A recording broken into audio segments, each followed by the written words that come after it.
ఇగో గివింత చూడుర్రి.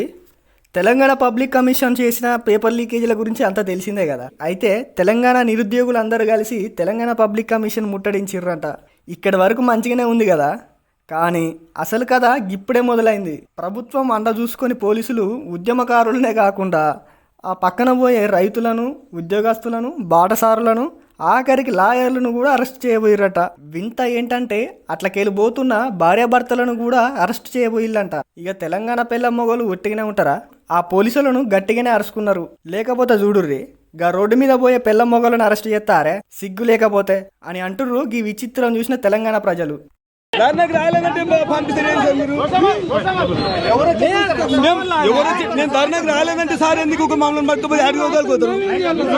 అంటే మరి రైతు నేను, మళ్ళీ రైతు అయితే నాకే ముక్క హైదరాబాద్ కూడా రావద్దా? రైతు నేను, మళ్ళీ రైతు అయితే నాకే ముక్క హైదరాబాద్ కూడా రావద్దా? ఏమైంది అసలు ఏమైంది? మేము బయటికి పోతున్నాం, బయటికి పోయే వాళ్ళు కూడా ఈడ వచ్చి పట్టుకుపోతున్నారు. ఇదేం పద్ధతండి? రేవంత్ అన్న ప్రజాపాలన అన్నాడు. బైక్ ఆడ ఆపి చూస్తున్నా సార్ తీసుకొచ్చింది సార్. నా బైక్ ఆడ ఉంది, రోడ్ మీద ఉంది సార్ బైక్. సార్ బైక్ నేను ఇడలేదు సార్, ఆడ నుంచి సార్ తీసుకొచ్చింది నాకు. ఇదేనా వ్యవస్థ? ఇట్లనే ఉంటుందా? ఇట్లనే ఉంటుంది చెప్పండి మీరు.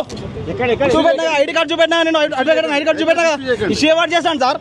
నా పనిలో నేను వెళ్తాను. ఫోన్ తీసేసుకున్నారు మీరు అప్పుడే. ఈ వైఫై హస్బెండ్ రోడ్డు మీద ఇంకా స్వేచ్ఛ కూడా లేదు మాకు. ఈ ప్రభుత్వం వచ్చినాక మీరు ఎట్లా పట్టుకొస్తారు? అలా కూర్చున్న వాళ్ళం మేము. ఫోన్ కూడా లేదు. ఇప్పుడు ఫోన్ ఓపెన్ చేసిన వాట్సాప్ కూడా లేదా మేడం? ఎంత కొడుతుందో కూర్చుంటున్న వాళ్ళు. అంటే వైఫై హస్బెండ్ కూడా స్వేచ్ఛ లేదా ఈ ప్రభుత్వంలో? అంటే రోడ్డు మీద పోవద్దా వైఫై హస్బెండ్ ఈ ప్రభుత్వంలో? ఉగ్రవాదులమా, దొంగ